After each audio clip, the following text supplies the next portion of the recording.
بسم اللہ الرحمن الرحیم الحمد للہ رب العالمین والصلاة والسلام علی سید المرسلین محمد بن عبد اللہ الامین وعلی آلہ وصحبہ ومن تبعهم بإحسان ودعا بدعوتهم إلى يوم الدين أما بعد قال الله تبارك وتعالى في كلام المجيد والفرقان الحميد اعوذ باللہ من الشیطان الرجیم بسم اللہ الرحمن الرحیم وَأَنَّ الْمَسَاجِدَ لِلَّهِ فَلَا تَدْعُوا مَعَ اللَّهِ أَحَدًا وقال النبي صلی اللہ علیہ وسلم من بنى لله مسجدا بنى الله له مثله في الجنة او كما قال صلی اللہ علیہ وسلم۔ حضرات، آج ہمارا ایک بہت بڑا المیہ یہ ہے کہ آج دنیا کی تمام چیزیں ہماری زندگی کے اندر ایک رسم و رواج کی شکل اختیار کر گئی ہے۔ نتیجہ یہ ہوا کہ اس کے جو بہتر ثمرات، بہتر نتائج ہو سکتے تھے،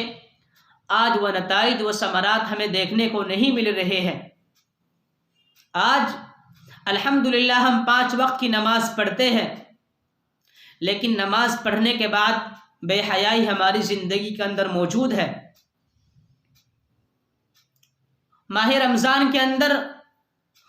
روزوں کا اہتمام کرتے ہیں، لیکن روزوں کے بعد ہماری زندگی کے اندر کوئی انقلاب اور کوئی تبدیلی نہیں آتی۔ آج ہم حج کرتے ہیں، حج کرنے کے بعد جو ہماری زندگی کے اندر تبدیلی اور انقلاب آنا چاہیے تھا، وہ انقلاب اور تبدیلی آج ہماری زندگی کے اندر نہیں آ رہا ہے۔ اس کی وجہ کیا ہے کہ آج ہم نے مقصد نماز کو بھلا دیا ہے۔ روزے رکھنے کا کیا مقصد تھا، حج کرنے کا کیا مقصد تھا، آج ہم نے اس کو فراموش کر دیا ہے۔ اسی طرح مسجد تعمیر کرنے کا، مسجد آباد کرنے کا، مسجد کو بنائے جانے کا کیا مقصد تھا، آج ہم نے اس کو فراموش کر دیا ہے۔ جبکہ مسجد اسلام کی، مسلمانوں کی، ایمان والوں کی پہچان ہے۔ آپ اندازہ لگائیے کہ جس وقت حضور صلی اللہ علیہ وسلم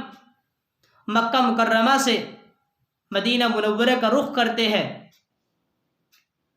اور وہاں پہنچنے کے بعد اللہ کے نبی صلی اللہ علیہ وسلم جو کام سب سے پہلے کرتے ہیں کہ آپ نے اپنے گھر والوں کی، اپنے ملنے جلنے والوں کی، اپنے رشتہ داروں کی، اپنے معاش کی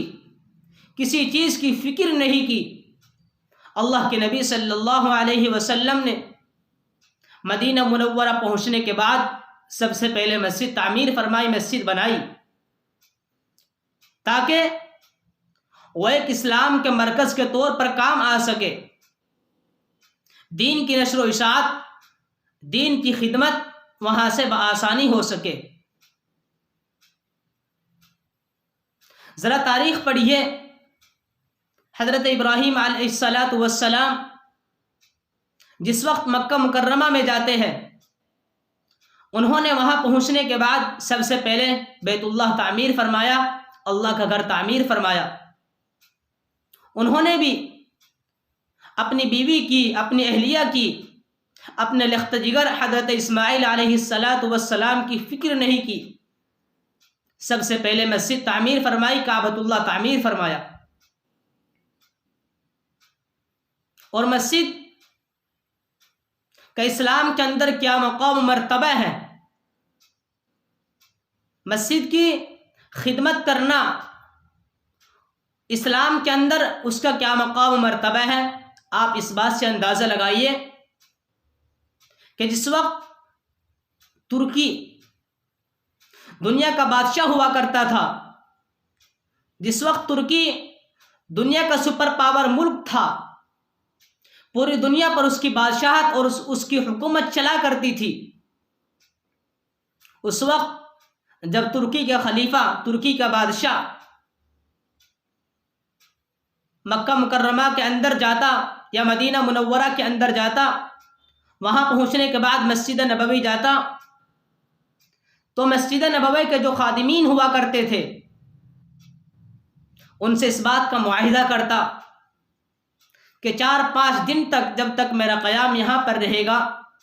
خدمت کروں گا اور مسجد میں جھاڑو دوں گا، اور اس درمیان جو آپ کی تنخواہ ہوگی اس کو میں اپنی جیب سے ادا کروں گا، اپنی جیب سے دوں گا۔ چنانچہ ایسا ہی کرتا جب تک وہ مسجد نبوی صلی اللہ علیہ وسلم میں رہتا، اپنے ہاتھوں سے جھاڑو دیتا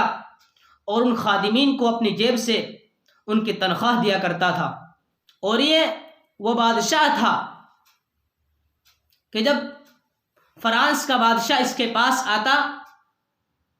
تو کبھی بھی گردن اٹھا کر نہیں چلا کرتا تھا، بلکہ مورخوں نے یہاں تک کہ لکھا ہے کہ اس کے سامنے سجدہ تعظیم پیش کرتا تھا، تب جا کر اس کی مجلس کے اندر، اس کی محفل کے اندر شریک ہوا کرتا تھا۔ تو ان کے نزدیک مسجد کی خدمت کرنا، مسجد میں جھاڑو دینا کسی ملک کا سی ایم، کسی ملک کا پی ایم، پردھان منتری بننے سے کہیں زیادہ بہتر ہے۔ لہذا آج ہمیں بھی ضرورت ہے کہ ہم مساجد کو تعمیر فرمائیں، مساجد کو آباد کریں اور اپنی مسجدوں کو مسجد نبوی صلی اللہ علیہ وسلم کے منہج اور طریقے پر لانے کی کوشش کریں کہ مسجد نبوی صلی اللہ علیہ وسلم کے الگ الگ گوشوں کے اندر اور انسانی جماعتوں کے الگ الگ دروازے کھلے ہوئے تھے کہ کہیں پر ابو بکر و عمر، عثمان و علی رضی اللہ عنہم جیسے فرما روا زیر تعلیم ہیں، تو کہیں پر طلحہ، زید، معاویہ، سعد بن معاذ اور سعید بن جبیر رضی اللہ عنہم جیسے ارباب رائے موجود ہے، کہیں پر خالد، ابو عبیدہ بن جراح، سعد بن ابی وقاص اور عمرو بن عاص رضی اللہ عنہم جیسے سپہ سالار موجود ہے، کہیں ان زہاد و عباد کا مجمع ہے جن کی رات عبادات کے اندر اور نمازوں کے اندر گزرا کرتی تھی اور جن کے دن روزوں کے اندر گزرا کرتے تھے، کہیں پر حضرت علی، حضرت عائشہ رضی اللہ عنہا، حضرت ابن عباس، حضرت ابن مسعود رضی اللہ عنہ، حضرت زید بن ثابت رضی اللہ عنہ جیسے وہ فقیہ و محدث تھے جن کا کام علم کی خدمت، علم کی نشر و اشاعت تھا، لیکن ان کے اندر دنیاوی اعزاز، دنیاوی بلندی کی کوئی خواہش نہیں تھی، تمام کے تمام یکسو اور برابر تھے۔ لہذا آج ہمیں بھی ضرورت ہے کہ آج ہم مساجد تعمیر کریں، مساجد آباد کریں، اور اس کو تعمیر کرنے کا، اس کو آباد کرنے کے کیا مقاصد ہے اس کے بارے میں غور اور فکر کریں، اور اپنی مسجدوں کو مسجد نبوی صلی اللہ علیہ وسلم کے منہج اور طریقے پر لانے کی کوشش کریں۔ اللہ پاک عمل کی توفیق سے نوازے۔ وآخر دعوانا ان الحمد للہ رب العالمین۔